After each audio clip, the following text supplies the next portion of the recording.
આગળ સમાચારમાં વાત કરીએ તો અમદાવાદથી સમાચાર પ્રાપ્ત થયા છે. તો અમદાવાદમાં મકરબા હોસ્પિટલમાં મારામારીની ઘટના બની છે, જેમાં ફેઇથ હોસ્પિટલમાં દર્દીના મોત બાદ હુમલો કરવામાં આવ્યો હતો. તો સગાઓએ તબીબ અને સ્ટાફ સાથે મારામારી કરી હોસ્પિટલમાં તોડફોડ કરવામાં આવી. તો બીજી તરફ પોલીસ કાફલો પણ ઘટના સ્થળે દોડી આવ્યો હતો. સરખેજ પોલીસ મથકે મામલો પહોંચ્યો અને જે બાદ કાર્યવાહી હાથ ધરવામાં આવી છે. અમદાવાદના મકરબામાં મારામારીની ઘટના બની છે હોસ્પિટલમાં, જેમાં સગાઓએ તબીબ અને સ્ટાફ સાથે મારામારી કરી હતી. તો હોસ્પિટલમાં તોડફોડ પણ કરવામાં આવી. સરખેજ પોલીસ મથકે સમગ્ર મામલો પહોંચ્યો અને જે બાદ પોલીસે તપાસ શરૂ કરી. તો સગાઓએ તબીબ અને સ્ટાફ સાથે મારામારી કરી હતી. ફેઇથ હોસ્પિટલના દર્દીના મોત બાદ હુમલો કરવામાં આવ્યો છે. આ સમગ્ર ઘટના સીસીટીવીમાં કેદ થઈ છે.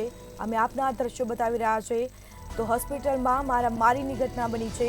સગાઓએ તબીબ અને સ્ટાફ સાથે મારામારી કરી. તો હોસ્પિટલમાં તોડફોડ પણ કરવામાં આવી. સરખેજ પોલીસ મથકે સમગ્ર મામલો પહોંચ્યો.